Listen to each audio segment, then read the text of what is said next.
It's time to get inside the Giants huddle. Let's go, back to your huddle. On Giants.com. Tempo. And the Giants mobile app. Go. Part of the Giants podcast network. Yeah. Welcome to our special game preview Giants Huddle podcast. John Schmeelk with you. Here's your ultimate preview of Giants and Rams coming your way on Sunday. Don't forget the Giants Huddle podcast is on the Giants app at giants.com/podcast and on your favorite podcast platforms.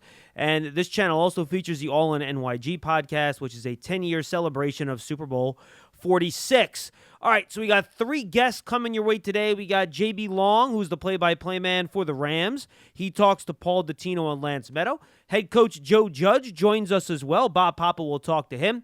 And I'm going to talk to Giants linebacker and edge rusher Lorenzo Carter. That comes your way first. Lorenzo talked about himself, Andrew Thomas, the defense, and a bunch of other subjects with me previewing the game. Zoe, how's it going, man? Good to be with you. It's good. Can't complain. Awesome, man. All right, let's talk about it here.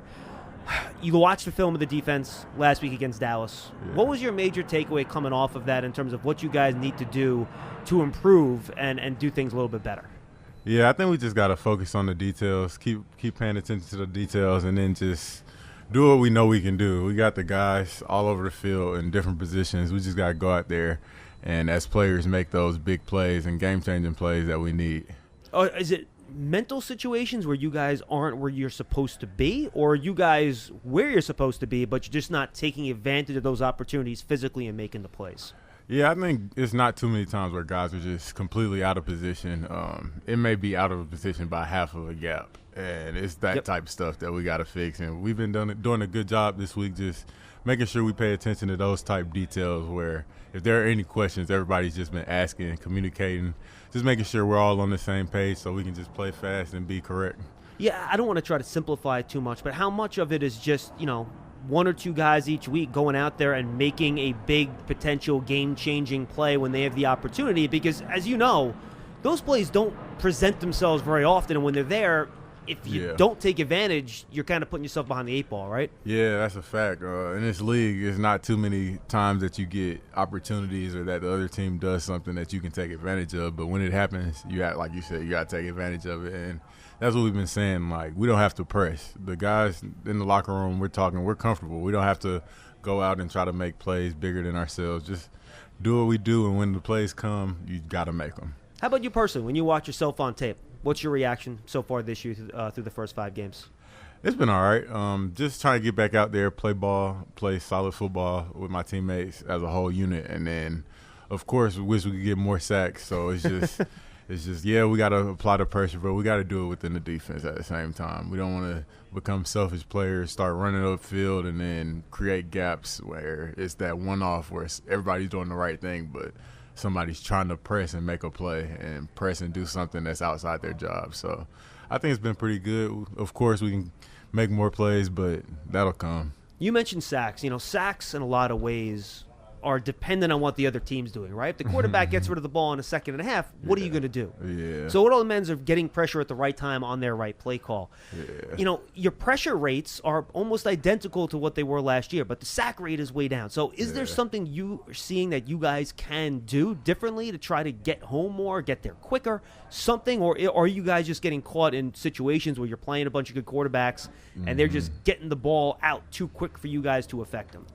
Yeah, of course there are times where we're playing and it's like quarterback's holding the ball for a second and a half and letting it go. But that's when you just got to stay patient and trust the process, keep rushing hard because they'll let it go in 1.5 seconds. But that one time that the coverage is lined up with the rush is what we need. And we just got to be consistent and just play together. Like the front end has to be on the same page as the back end and vice versa. So when we do that, good things happen pretty much. But that's what we just got to keep doing. And one guy that's a big part of getting all that in sync was Blake Martinez. What has it been like the last couple of games being out there without Blake since he suffered his injury? Yeah, man, it sucks. I mean, Blake sucks injuries. Like, injuries suck, but it's a part of the game. I've been praying for Blake. He's doing a good job, and I'm sure he's attacking his recovery the same way he attacks the field. But, it hasn't been too bad. Tay's done a good job coming in, stepping up, taking that role as the communicator, as the quarterback of the defense, and I think that's just going to keep growing. No question about it. All right, let's talk a little bit about the Rams here, because I think for someone like you, what the Rams do is challenging, right? So much of what they do comes off of that outside zone run, which comes right in your direction, right in Aziz's direction, right in O'Shane's X-Man's direction. So what do you guys need to do on the edge to try to control that outside zone and also still be prepared for the boots and the play action they run off of that, because everything looks the same with the way they do things? Yeah, everything looks the same, and they're pretty good. They got good quarterback, and people always think about them as airing the ball out, but they're a running team. They run the ball first, so it starts with that. We just got to set the edges, have guys flying to the ball, and then off of that, you can transition to the pass game and let the guys on the back end do what they got to do, but it starts with setting the edge and stopping that run. Are there clues, and I'm not asking you to give them to me because obviously, we're not going to put that on the air, but is there something that you can see with the way they run their formation, how the offensive line moves, that can help you differentiate between the outside zone and then the play action boot they run off of that? Yeah, I think they do such a good job with that because they try to make it all look the same. It's not too complicated, but when things look the same and they're doing all the same movements and just changing what they do, if they hand the ball off or they pull it and throw it, they do a good job with that. But it just comes from film study. You just got to be prepared to play whatever happens. You mentioned the run game, and they will run it. The last couple weeks you guys have struggled to stop the run. You talked about maybe being a half a gap off and stuff like that. How much of it is that, but then also just tackling, getting guys to the ground? I know that's been a problem the last couple of weeks. When you diagnose the issues in the run defense, what are you seeing? I think it's just, like you said, we got to be perfect. We can't be out of those half gaps. We can't be misaligned. And tackling is very important. Can't let guys fall forward and just get those extra yards after first contact. So, yeah, we've been focused on that, making sure we get good wrap and drive our feet as well as just running to the ball. Everybody got to be there. It can't just be one guy trying to make a tackle. It needs to be a whole lot of blue helmets. I know you guys stress getting takeaways, right? And a lot of times you guys are going to strip the football. How do you balance between trying to get the ball out, trying to get the strip, but at the same time trying to get the ball down? Yeah, you got to keep the main thing, and just get the tackle. Yeah, we had a few plays where we were going for the ball last week and weeks before, but we got to make the tackle first, and then getting the ball off is extra, and that's something that we love to do, but you got to make that tackle first. Absolutely. Matthew Stafford, you mentioned the run game. What makes Stafford special when you watch him on tape? I think he's just a smart guy. He's been in this league a long time. He's a high IQ quarterback, has a pretty good arm, and, he's out there. They trust him. They give him the keys to the offense, let him do what he does, and, we just got to go out there and play, make it hard on him, make it as hard on him as possible as we can. How you feeling physically? Are you good? I think we were all very impressed at how quickly you came back from an injury last year. Has it continued? Have you been just smooth sailing, full speed ahead? Yeah, it's been pretty smooth. I'm grateful for the training staff. They've done a great job in my rehab. Done a great job making sure I stay on top of that stuff. But I feel good, man. I'm just happy to be out here playing football again and just out here with my teammates. I want to ask you about a couple of your teammates before we say goodbye. Andrew Thomas, a guy you go up against in practice every day. I think we've all been very impressed with the quality of his play so far in the regular season. We know he's dealing with a foot injury, and we'll see about his availability. But what have you seen from Andrew in terms of improvement on the field, going up against him in practice throughout the summer and of course, in the fall? Yeah, Andrew's been a problem since he came to Georgia as a freshman. But, I think he's just continued to show growth, and that's all you can ask for with a guy like that. He's got all the skills, the athletic, can stop whoever he lines up in front of. It's just continued growth, understanding the system, understanding how to block as a unit with this whole O-line. But I think he's doing a great job. Can't ask for too much more. How about Aziz?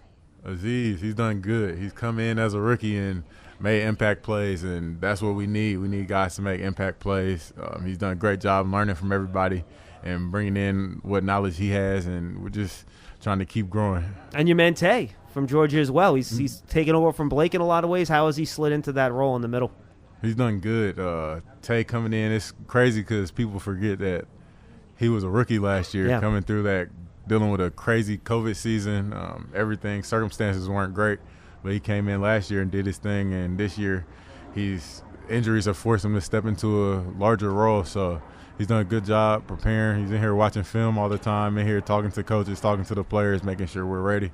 And, I love that from Tay. I love seeing it. And you guys have added another guy to your Georgia group here. Do you guys have, like, Georgia meetings over the course of the day or anything like that? Because you have so many Georgia guys on this team. What is that like? Is that fun? It's great because, we know what work is. At Georgia, they teach today, we work hard there, and we work hard here. So having those Georgia guys just lets us know we're doing something right. What has it been like seeing Isaiah Wilson here?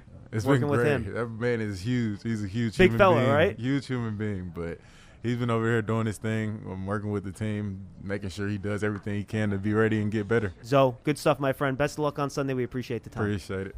That's Giants linebacker Lorenzo Carter. Don't miss out on the return of Giants football. The season might be underway, but there's still time to secure your season tickets and root on the Giants at MetLife Stadium. Speak with the Giants ticket representative now and become a season ticket member by calling 888-NYG-1925. Up next, Paul Dottino and Lance Medow talk to Rams play-by-play man J.B.Long. Following a 2-game road trip, the Giants return home for 2 straight games, and up first is the Los Angeles Rams in Week 6, who are off to a 4-1 start.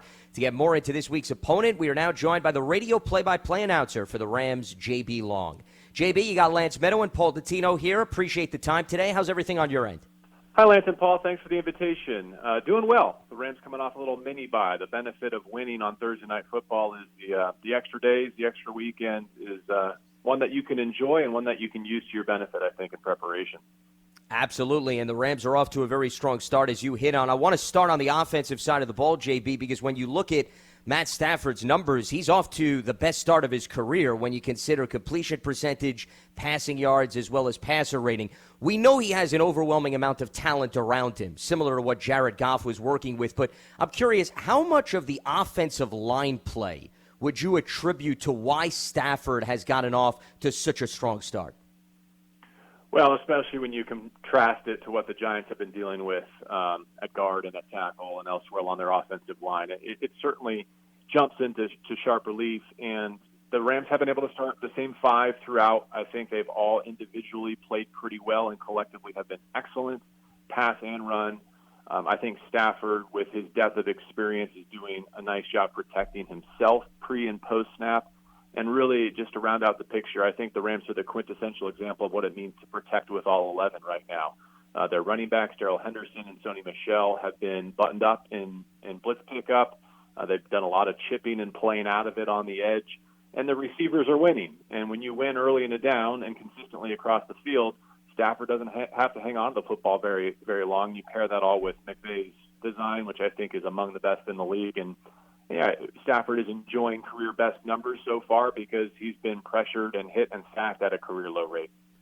I find it pretty amazing that when you look at Kupp and Woods, and obviously we know about Jefferson being a deep threat, they have melted right in with Stafford after all those years that he was in Detroit. He seems to have come in and hit it off rather quickly.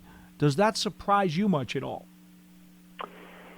So here's a kind of a funny way of answering that question. And for all the accolades we just kind of poured on Matthew Stafford's plate there, the one metric, the one rating system where he's not performing favorably is Pro Football Focus. And I'm not sure how much you guys use that as a metric, as a tool, but not much for me. Yeah, an interesting perspective in that, they think that Daniel Jones has been clearly better, has outperformed Matthew Stafford. And so I kind of dug into a little bit of why that is. And it's really nothing against Stafford's performance, though he has left some opportunities on the table with underthrows and even a turnover in the red zone against the Seahawks last week. But what it is he hasn't made many of what they call big-time throws. Translated, it hasn't been that hard for him yet. He hasn't had to be sensational, but he also hasn't made many turnover-worthy plays. So I think that's just a reflection of, look, it is all working together. McVay is helping him. The receivers are connected with him in a way that, we were all focused on how Stafford is going to make the Rams better, get them back to their scoring levels early in the Jared Goff, Sean McVay partnership. And it's been more symbiotic than I think we gave it credit for. Gee, Lance, I feel bad for Stafford, right? So he's not been spectacular, but the Rams are 4-1. Yeah, thoughts and prayers with all of them involved with respect to that. Well, the one number that jumps off the page to me, JB, and you mentioned Pro Football Focus, they've got 22 plays of 20-plus yards, which is fourth most of the NFL. It seems as if, even though maybe Stafford hasn't had to shoulder the load, they are airing it out a little bit more than they did in comparison of last season. And, of course, they added Deshaun Jackson. He had the long touchdown reception against the Bucs. He had the big 68-yard catch against Seattle, which set up another score. clearly he's not playing as many snaps as the other wide receivers, but what would you say he's added to this offense that maybe they had been lacking with Jared Goff at the controls over the last few seasons? A reputation for exactly what you're talking about, like the most 60-plus yard touchdowns in league history, and that vertical threat at 34 years of age. They still thought he had plenty of juice. He put it on display in camp, and I think the results on the field, especially in a limited role, have been telling. And all the supply channels to Cooper Kupp and Robert Woods underneath, those deep overs, the deep digs they like to run, it's all kind of come back in full force. The throwing windows have been really pristine, and I think there's more to come. I really do. For all the efficiency and production, it hasn't translated into top point totals, at least not yet. They've played a pretty challenging schedule, some great defenses, Seattle not being one of them. But I wouldn't be surprised to see not just the distribution of targets, but even the snap counts get even broader, because they drafted Tutu Atwell out of Louisville with the 57th overall selection. He's not yet had a taste. They've got some other options, including a tight end, Jacob Harris, they like. So over the course of attrition, injury, week by week, I think there's more to put on display for this Rams offense. It feels like they're fine-tuning. Again, not to kind of put it in any Giants fans' faces, given what you guys just said about thoughts and prayers with Matthew Stafford. Let me ask you this, JB. When I look at the rushing attack of the Rams from afar, their numbers don't look very impressive as a team. But then you delve in a little deeper, and you look at Darrell Henderson, and you see almost 5 yards a carry and 3 rushing touchdowns, and you say to yourself, okay, those look pretty good. So how is it that they're using their running game? So I think with McVay's offense, he would have us redefine balance in terms of it's not, a run handoff balance with their passing attack. But if you were to take all of the perimeter screens they throw to receivers in the quick game, the way they use their tight ends and tight end screens, their screen game with running backs even, they would say put all of those in the category of balance, put those in our run column and tell us how we're looking in terms of forcing the defense to defend every blade of grass horizontally and vertically. If there is an area where I think they can deploy their running game more to their advantage, it is when the field gets short. I think they did some of that in Seattle, just using their physicality to punch in a few touchdowns after Stafford threw an early interception in the end zone. But Henderson, I think, has done really well. Sony Michel has been a nice physical complement to him as someone who finishes runs through contact and can keep the chains moving in end-of-game situations when you're trying to salt something away. But again, it all goes back to, I think, being able to threaten a defense vertically, making sure those running backs have lighter box counts, and then letting that offensive line do what they've done so well over the years with Sean McVay. We're talking with J.B.Long, Rams radio play-by-play announcer, as the Rams will visit the Giants in Week 6. JB, I want to switch over to the defensive side of the ball, and while we definitely want to get to Aaron Donald, I actually think right now the bigger focus is on the secondary, because the biggest news this week was they put corner Darius Williams on IR with an ankle injury, so he's going to miss at least the next 3 games. He actually had the game-sealing interception against the Giants in last year's meeting. How does this change the dynamics of what they're able to do in the secondary, and how exactly do they go about replacing him, considering his role within the back end of the defense?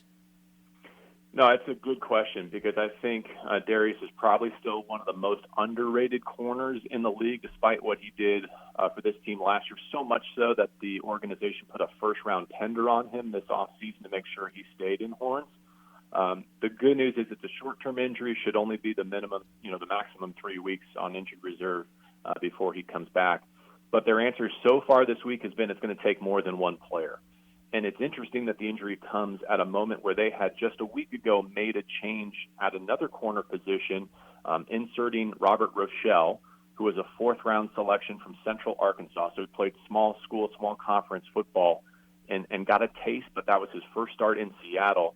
And they sat down David Long Jr. Now, David Long Jr. could come back into a starting role.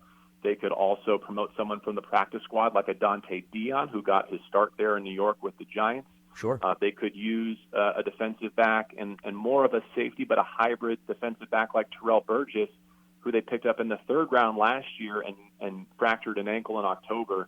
So he's kind of just a year now out from that injury, and he has not yet found a role on this defense. Maybe this is his chance. But what Jalen Ramsey gives you is the flexibility to mix and match personnel based on opponent and down and distance, because he can be what they call their star, their nickel, their outside linebacker, a blitzing back off the edge, or he can go outside and play on the edge and say, hey, don't worry about this half of the field, roll your coverage to whoever needs help opposite me. I'm looking at their third down conversion rate, JB, 30th in the league at over 48% defensively. I can't imagine they're happy with that. And they've got the two pass rushers in Donald and Floyd. Is it that there's been a lot of short yardage to go? Is that why that number is so high? Yeah, I think you hit on it. Opposing offenses are moving the chains early on down, and then also when they get to third down. And it's been a sore spot for the fan base coming off a year in which they had the most dominating defense in the league and lost Brandon Staley across town to the Chargers. Raheem Morris is, I still think, getting his fingerprints on this defense. The one thing they have done well, especially in their wins, is create takeaways, but they've missed more tackles than I've expected, and they haven't been as imposing on defense. There was some regression to be anticipated, but maybe not to this extent. That being said, I thought the Thursday night win at Seattle was their tightest, coming off their worst of the year 5 days prior against the Arizona Cardinals, who are still undefeated and maybe the best offense in the NFC. Yeah, I'm with you, especially in terms of what they did in the second half to really quiet that team and also trigger their offense. The other noticeable change, JB, and I'm curious your perspective, you mentioned obviously the change of defensive coordinator. They lost two guys in the secondary in free agency, specifically John Johnson III and Troy Hill, who both went to Cleveland. And, as we mentioned, the statistics are not necessarily as impressive as they were last season. How have they made up for those two losses? Or in your opinion, do you think they're still missing those two key guys? Well, especially in a moment like this where Troy Hill did such a nice job being able to play in kind of two-way situations, play that slot role, but also hold his own out on the perimeter and allowing Jalen Ramsey to play in the sub-packages inside. That optionality, I think, is one that they're still lacking at this point. It's funny because you mentioned those two guys who went to Cleveland, and I was reading some Browns commentary, and I guess the fan base is not exactly thrilled with their performance so far in their new roles in that defense. And part of me is like, hey, send them on back this way. It may mess with the comp formula, but we would gladly have Troy Hill and John Johnson back. They were wonderful for this defense. But I think the larger point is the Rams faced some really big challenges on defense. Maybe not like the opener against the Bears and Andy Dalton, but certainly the likes of Tampa Bay and Arizona back-to-back, and maybe that's skewing a little bit of their early season results. And the point is not necessarily to have the best defense in September, October, but to build toward the point where you have a healthier Aaron Donald and a fully competitive Jalen Ramsey so that you can make a run at this thing late. And I think that's still available to them given the personnel they have. I'm told that during the course of the early part of the season, Donald has moved around more than he ever has in his career. I'm going to rely on you to tell me if that's in fact true. And if so, what is the primary reason for it? Is it to draw the double teams? Is it to get a better matchup for him? Or is it just to give people different looks? Yeah, Paul and Lance, I think it'll be fun for you guys to watch when the Rams break their defensive huddle, let's just say. If they're in a 3-down front, watch the two other defensive linemen kind of get in position and Aaron Donald hang back almost like a middle linebacker until he sees the personnel and the alignment of the offense, and then he'll go pick out his matchup based on his film study and his week of preparation, and the other two will adjust around him. It's really unique. I mean, he is a true defensive tackle, and all these records he's breaking, I think, deserve to be mentioned in the context that he's not an edge rusher. But that's not to say that he can't get out there in a wide nine and pick on either tackle on a given rep week to week. So he's more of a rover in that he kind of makes that call at the line? Yes, and I think that's what's so impressive about the likes of Sebastian Joseph Day, who's from that part of the country, and this is a homecoming game for him, a Rutgers product, is he's having a career season while learning and adjusting to Aaron Donald's preferences. And, Aaron's playing a pretty high snap count, so he's almost always out there on meaningful downs. But he's not deciding where he's going to attack the opposing offense until pretty late in the play clock. As far as the makeup of the defense, we were talking about Jalen Ramsey earlier, JB, and it seems as if they're also lining him up a bit in the slot this year. The Giants are expected to get Sterling Shepard and Darius Slayton back, who missed the last few games with a hamstring injury. I'm just curious from how they've aligned Ramsey in the early stages of the season. How do you think they'll go about attacking the Giants' wide receiver core? Do you see him maybe following Kadarius Toney, considering how productive he's been over the last 2 games? Are they going to move him around? Are they going to keep him on one side? What would be your best guess in terms of that? Yeah, so that would be more like the plan, say, against the Arizona Cardinals, where he travels with Nuke. Like wherever D. Hopkins goes, that's usually where Jalen Ramsey follows. DK Metcalf and the Seahawks similarly within the division. Other opponents, and some of these opponents have been ones that maybe don't threaten you as much through the air. The Rams have opted to get him closer to the action, closer to the line of scrimmage, because he tackles like an outside linebacker, like a safety. It's been, I think, more impressive to see him play run than pass, and he gets more of those opportunities, it seems, week to week. But here's a game where I think using the travel with, cool off, the hottest target might make sense, whether it's Jones or Glennon. Like, can you force Jason Garrett and the Giants to beat you with, something other than their preferred option or what their best option coming off last week at Dallas? I think that makes a lot of sense. Of course, I'm not privy to the game plan, but the good news is for Ramsey and Raheem Morris, they can pivot, whether or not it's their plan when they land and at the Meadowlands, it's something that they can adjust to on a snap's notice. One of the things that Joe Judge likes to do with the Giants, JB, is to win special teams every single weekend if he can. I mean, there are 3 units, obviously, that take the field, and he feels if he can at least win that one, that's a leg up the rest of the way. But that's kind of hard to do when Hecker is your punter out there with the Rams. So how much do the Rams play the field position game? Is that a very important component for them these days, or do they just believe that their offense can control the tempo of the game whenever they want? Oh, I love that question. We could do a whole show on this because there's so many components to it. Among them, the fact that Sean McVay, historically and again this year, is one of the most conservative head coaches in the league when it comes to 4th downs. So the answer to your question is yes, they do kind of leverage the skill that Hecker has to their advantage. But it's also an interesting time to be asking that question because Matt Gay, who's been Mr. Reliable as their place kicker, is coming off the worst week of his career probably as a Ram. In the last 2 weeks, really, he's missed his first field goal of the season, his first extra point in 2 years with Los Angeles as their kicker, and he yanked 2 kickoffs out of bounds on Thursday Night Football in Seattle. So misery loves company, and I think there were 13 missed extra points across the league last week. I guess it's contagious. The game between the Packers and the Bengals in particular was a disaster from a place-kicking standpoint in crunch time. So I guess we'll give Gay and the rest of the league's kickers a pass, but I think it's absolutely something to monitor this week because it's the third phase, and it's one that the Rams used to leverage to their advantage but have not in the better part of a year and a half now.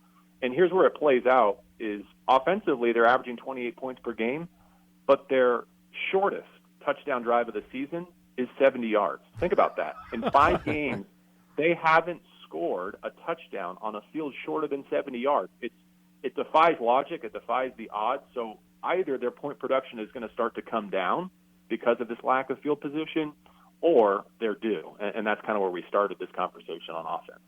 JB, speaking of trends, before we let you go, if you look at what they've done so far this season, their one mishap was to their divisional foe, the Arizona Cardinals. And looking back at that game, it seems as if turnovers really did them in because the 2 turnovers Arizona converted into touchdowns. When you look at that lone loss, if the Giants are to take anything away from that, was it gifts and field position that Arizona was able to capitalize on, or is there something else the Cardinals did that nobody else was successful in accomplishing thus far this season? Well, there are a couple of elements that I would touch on. Yes, both turnovers led to 14 points. One was on a full field drive. The other was a gift, a fumble by Sony Michel on the first play of a new drive. So they were set up, deep in Rams territory. The other thing I would say is Kyler Murray is, one of a kind. I know and have a lot of respect for Lamar, and we see Russell Wilson twice per year, and Daniel Jones is one of the fastest quarterbacks. I get it, but Kyler Murray picked up, I think, 2 third downs that were 3rd and 16 plus. One purely scrambling, another extending a play in what should have been a collapsing pocket and a sack, and kind of just dishing to a receiver who moved the chains. And when you can keep the Rams offense off the field like that, when you can make plays that defy odds and give you a chance to turn a punting situation or a turnover on offense into points and touchdowns instead, that got out of hand in a game that I think could have, you flip 2 or 3 plays, actually been a Rams win. And I'm sheepish saying that, but having watched the film, it's true, and that's how narrow the margin is for every team, but especially for the Rams. Sure, and the Giants know that firsthand, too, having lost 2 games on last-second field goals so far this season. He is J.B.Long, the radio play-by-play announcer of the L.A. Rams, as the Giants will host the Rams here in Week 6. J.B., can't thank you enough. We greatly appreciate the time and the insight, and look forward to Sunday's game. Thanks again. Oh, thank you for putting me through my paces. I feel like I'm ready to call the game. You got it. Our pleasure. We thank JB for joining us. Does a great job calling the Rams games out there in Los Angeles. We thank Paul and Lance for chipping in. Now let's get to the head coach of the New York Giants, Joe Judge. Bob Papa had a chance to talk to him. As always, we're joined by the head coach of the New York Giants, Joe Judge. Giants taking on the Rams. And, Coach, let's talk about the Rams defense. This is a group led by Aaron Donald, but they're strong on the back end as well. As you study them on tape and look at them, what are some of the things that they do really well that you're going to have to be on your P's and Q's for? Well, it starts with their front. And this team's obviously very disruptive up front with Aaron Donald. Leonard Floyd, they do a really, really good job. And they do a nice job of really moving those guys around. Mostly Donald, obviously. Floyd plays mostly on the right side, but they move Aaron around in those third down situations, really go ahead and find the matchups for you. But really, it's about the penetration. And while they play some games and movement, it's really about these guys just getting off the ball and really mismatching the guy ahead of them. And everybody plays with a plan for Aaron Donald. You have to have one when you play him. I just say with a guy like that, he always knows there's a plan for him. He's still very, very productive. So you got to start with good fundamentals of how you play him. It seems like the guys who have struggle against this guy have a plan for him. They just don't execute good fundamentals. So our stress to our players this week is we got to play the game the right way and win with technique. When you go back to last week's game, obviously there are things that you take out of the game that obviously have to get corrected, but then there's always positives. You guys in that first half, you battled back. You got the game tied up at 10. What were some of the selling points to your team as far as positive things that we could take from last week to this week and apply that? Well, I think it starts with what we just talked about a second ago. First off, obviously the Rams' defensive front is one of the best in the league. And you look at the fronts we played the last 2 weeks between Dallas and the Saints, and they're also in that category, being very, very productive, very disruptive, on third down situation, pass rush. And we've come out of both games without any sacks. So we've been stressing the offensive line to keep playing as a unit, we keep playing very functionally, to keep making the right decisions, as a quarterback, getting the ball out of our hands, giving the skill players a chance to make plays in space. That's been something that's really worked for us positively. We got to keep making dirty runs when we get an opportunity to. And that's those, dragging 4-yard runs and have a chance for some breakout ones off of those. But those dirty runs set up the play action pass and set up the passing game down the field and make some chunk plays. So we got to stay committed to how we want to play right there. And defensively, obviously, there's some things we have to improve this week. Last week wasn't good enough. It wasn't up to our standard. However, there's some good things that show up with some of the young players that are emerging, some guys in different roles. Tay Crowder has really, developed a lot of experience as that signal caller. Thinking up for Blake in there. That's something to continue to improve on and put our guys in the right position to make plays. The kicking game, last week was a week where we didn't have too many opportunities to make a play, but I've seen a lot of progress from that unit. And, in this game, we got to play alert against a very aggressive unit with very talented specialists and be able to make plays when they come our way. Coach, Matthew Stafford, he's been a very good quarterback in this league for a long time. Obviously playing with the Lions, he hasn't had the success, but now we're seeing it. They take deep shots. They've got a lot of great skill position guys on the outside. Just talk about schematically ways that Sean McVay wants to attack you, and the fact that you played against him last year. Does that help in the preparation? I think what it helps in the preparation is there's a lot of the same players on that team and we have. So you can look at the individual matchups with maybe things we did well or not, effectively enough that we have to make sure we plan on going to this game. But, schematically with Sean, it really all starts with the run. You look at the statistics and the records of when they win the first half rushing, when they win the rushing battle going over 110 yards, how different that is when they don't win those metrics. They really want to get the run game going early because that sets up all their shots going downfield. The other thing with those guys is tempo. And Stafford's very, capable of running tempo because very intelligent. He gets to the line. They get you kind of playing with their multiples and guessing. And he's got a really strong, accurate arm that can push the ball down the field. So, it's playing fast. It's really run the ball effectively. And that sets up the play action shots. And then eventually do a lot of things out of empty. And that creates really more of those one-on-one matchups. And that's where you really see Cooper Kupp really, excel, in those little routes over the middle, those choice routes, option routes on the outside, or really stretching with those deep overs. And this guy's, obviously one of the top targeted players in the NFL for a reason. Very effective. He's very talented. They have a lot of other weapons as well you can't forget about. Coach, just kind of in wrapping up, talking with several of your players this week, everybody has talked about the positive attitude. I mean, I know nobody wants to be where you are record-wise, but some of the guys are saying that, when you're in our locker room, when you're at our practices, when you're in the cafeteria, when guys are hanging, everybody's like all in on this stuff. What are some of the things that you've been able to do as the head coach and as a staff to keep these guys in the right frame of mind, because they have an extremely positive attitude? I think it's always about being honest with each other. And you got to be honest when things aren't going well. And you have to address what has to be corrected. But you also have to be honest about things that are going well. You have to build on. And I say it all the time, but after a win or a loss, you got to come in, turn the tape on, and share the truth that's on the tape with the players. Things you did well and things you have to correct. And when you watch enough of the tape, you can really see, all right, what do we have to correct and go forward with? And what do we really as a team?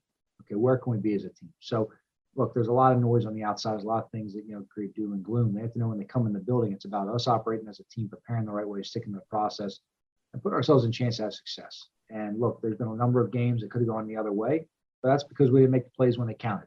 We have to understand what's going to take for us to make the plays and make sure we execute in those situations. That's Giants head coach Joe Judge. We thank him for joining us on the Giants Huddle podcast, along with J.B.Long and Lorenzo Carter.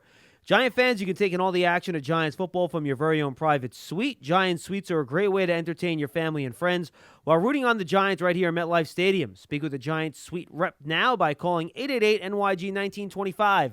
That's the Giants Huddle podcast today. Hope you enjoyed this in-depth preview of Giants and Rams. It'll be a tough game. Rams, one of the best teams in the NFC. We look forward to seeing the game and hopefully seeing you out there at MetLife Stadium on Sunday. You can find the Giants Huddle podcast on the Giants mobile app at giants.com/podcast and your favorite podcast platforms. I'm John Schmeelk. We thank everybody for being part of the podcast. We'll see you next time.